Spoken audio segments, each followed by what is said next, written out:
अस्सलाम वालेकुम स्टूडेंट आज हम यूनिट नंबर 11 जो कि हमारे पास है साउंड, उसका लेक्चर नंबर 5 जो है वो आज हम डिस्कस करेंगे। लेक्चर नंबर 5 का जो हमारे पास आर्टिकल है वो है हमारे पास रिफ्लेक्शन या इको ऑफ साउंड। याद रखिए स्टूडेंट, रिफ्लेक्शन और इको जो है वो दोनों सेम टर्म है। अब रिफ्लेक्शन ऑफ साउंड का मतलब क्या है, डेफिनेशन पे हम बाद में चलते हैं। सबसे पहले मैं आपको इसकी एक एग्जांपल दे देता हूँ कि रिफ्लेक्शन ऑफ साउंड जो है वो है क्या चीज़। स्टूडेंट फॉर एग्जाम्पल आप किसी भी खाली रूम के अंदर जो है वो खड़े हैं और वहाँ पे आप कोई भी आवाज़ लगाते हैं तो आपको अपनी ही आवाज़ 0.1 सेकंड के बाद जो है वो सुनाई देती है। उस प्रोसेस को हम कहते हैं इको। या किसी भी खाली जगह आप किसी भी पहाड़ी के करीब खड़े होकर आवाज़ लगाते हैं, थोड़ी देर के बाद आपको अपनी वापस आवाज़ सुनाई देती है, तो इसको हम कहते हैं इको। आइए हम इसकी डेफिनेशन की तरफ चलते हैं कि डेफिनेशन क्या है हमारे पास। According to definition, when sound is incident on the surface of a medium, it's bounce back into the first medium. This phenomena is called echo और रिफ्लेक्शन ऑफ साउंड। अब फॉर एग्जांपल मैं यहाँ से sound produce कर रहा हूँ तो मेरा इंसिडेंट मीडियम जो है वो ये वाइट बोर्ड है।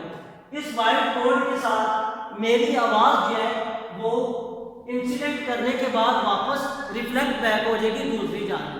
तो इस प्रोसेस को हम कहते हैं रिफ्लेक्शन ऑफ साउंड। अब इसमें देखें फर्स्ट मीडियम एयर था और वापस साउंड वेव जो है वो हमारे पास फर्स्ट मीडियम में ही लौट के चली गई है। तो इस प्रोसेस को हम कहते हैं रिफ्लेक्शन और इको ऑफ साउंड। अब स्टूडेंट याद रहे कि 0.1 सेकंड तक तो हमारे माइंड में इसका जो है वो असर रहता है, हमें फील होती है कि हमें किसी भी चीज़ की आवाज़ जो है वो सुनाई दी है।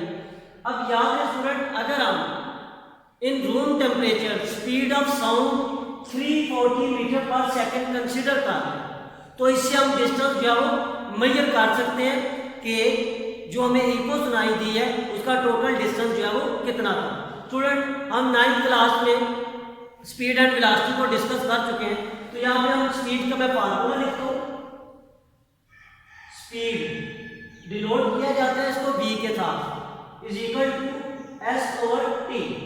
अब हमने क्योंकि ये डिस्टेंस s फाइंड आउट करना है तो s is equal to v into t आ गया हमारे पास, s equal to v into t. अब v यहाँ पे क्या हमारे पास speed of sound in air के अंदर स्पीड ऑफ साउंड कितनी है 340 मीटर पर सेकंड। टी क्या है टाइम, कौन सा टाइम कि 0.1 सेकंड के बाद हमें जो है वो इको सुनाई देती है, तो वो है हमारे पास 0.1 second is equal to 34 meter. अगर मैं यहाँ पे फार्मूला ऊपर शो कर देता हूँ तो देखिएगा v into t is equal to s, तो ये हमारे पास टोटल डिस्टेंस 34 मीटर जो है वो हमारे पास आ गया। अब इस 34 मीटर डिस्टेंस का मतलब क्या है। For example student, source of sound में आपके सामने खड़ा हूँ, मैं यहाँ से जो साउंड प्रोड्यूस कर रहा हूँ तो मेरी साउंड सामने वॉल जो दीवार है एज ए ऑब्स्टेकल काम कर रहा है, तो मेरी ये साउंड उस ऑब्स्टेकल के साथ रिफ्लेक्ट होके वापस मुझे सुनाई देगी। तो ये मेरे साउंड के जाने का डिस्टेंस और वहाँ से रिफ्लेक्ट होके वापस आने का डिस्टेंस जो है, ये डिस्टेंस जो है ये हमारे पास टोटल 34 मीटर आता है कि जाने का डिस्टेंस भी और वापस आने का भी, दोनों साइड का डिस्टेंस जो है वो 34 मीटर है। अब हमने ये देखना है कि जो ऑब्स्टेकल है मीन्स के रिफ्लेक्टिव बॉडी है उससे और सोर्स का उस तक टोटल डिस्टेंस कितना होना चाहिए। मीन्स कि इस सोर्स को अगर मैं एज ए अपने आप को सोर्स कंसीडर कर रहा हूँ, सोर्स ऑफ साउंड, तो मेरे से उस ऑब्स्टेकल मीन्स कि दीवार का टोटल डिस्टेंस कितना होना चाहिए। ये जो डिस्टेंस आया हमारे पास 34 मीटर, ये साउंड के जाने का डिस्टेंस और वहाँ से रिफ्लेक्ट होके वापस आने का डिस्टेंस है। तो अगर सोर्स ऑफ साउंड से लेके ऑब्स्टेकल तक का डिस्टेंस मेजर करना मीन्स वन साइड डिस्टेंस, वो कितना निकल आएगा 34 डिवाइडेड बाय 2 मीन्स 17 मीटर निकल आएगा। तो स्टूडेंट देखिए यहाँ पर मेंशन कर दिया the minimum distance of the obstacle from the source of sound must be half of this distance. कि सोर्स ऑफ साउंड से लेके ऑब्स्टेकल मेन रुकावट जो है सामने उस तक का डिस्टेंस कितना होना चाहिए 17 मीटर। ठीक है स्टूडेंट। अब हम इसी रिफ्लेक्शन ऑफ साउंड की एक छोटी सी एक्टिविटी उसको हम डिस्कस कर लेते हैं। Activity number 11.3। अब इस एक्टिविटी में मैं एक्सप्लेन करना चाह रहा हूँ कि जो साउंड है वो हमें रिफ्लेक्ट होके कैसे सुनाई देती है।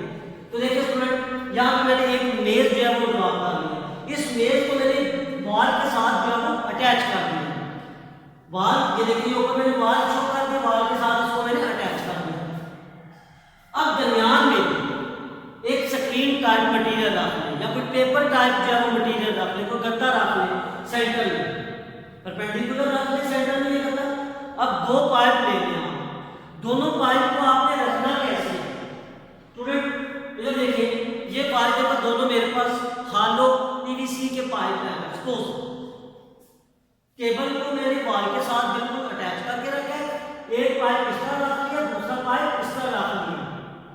अब ये वाला जो पाइप है इसके एक होल की जगह मैंने क्लॉथ रख दी है, दूसरा होल जो है वो यहाँ पे वॉल के साथ जो है वो एक एंगल बना है, उसको हम क्या देते हैं एंगल ऑफ पाई, मीन्स कि इंसिडेंट एंगल या एंगल ऑफ इंसिडेंट भी कह सकते हैं। अब ये जो दूसरा पाइप होगा इसको सेम आपने इसी के साथ रखना है, जितना एंगल ऑफ इंसिडेंट होगा उसी के बराबर एंगल ऑफ रिफ्लेक्शन के मुताबिक आपने इस पाइप को भी सेट कर देना।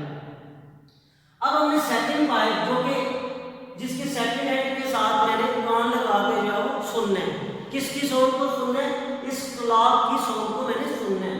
अब मैं क्या करूँगा स्टूडेंट, इस क्लॉक को इस फर्स्ट पाइप के फर्स्ट एंड की तरफ रख देता हूँ। पाइप क्योंकि अंदर से हालो है, अब जैसे क्लॉक के अंदर आप अलार्म ऑन कर देते हैं तो इसकी साउंड इस पाइप में से होती हुई यहाँ पे एंगल आई के साथ इंसिडेंट करेगी और ये जो सेकंड पाइप है इसमें से उसी एंगल के साथ रिफ्लेक्ट बैक होके यहाँ पे जो ईयर मैंने लिखा है हमारे कान को जो है वो सुनाई देगी। तो इस तरीके से हमें पता चल जाता है कि साउंड जो है वो वाकई ही रिफ्लेक्ट हो सकती है। ठीक है, जिस तरह आपने पिछले चैप्टर के अंदर पढ़ा था रिफ्लेक्शन ऑफ वाटर वेव को, तो वहां पे वाटर वेव रिफ्लेक्ट कर रही थी, लेकिन यहाँ पे क्या चीज रिफ्लेक्ट कर रही है, साउंड वेव जो हमारे को रिफ्लेक्ट कर रही है। ठीक है student, thank you very much.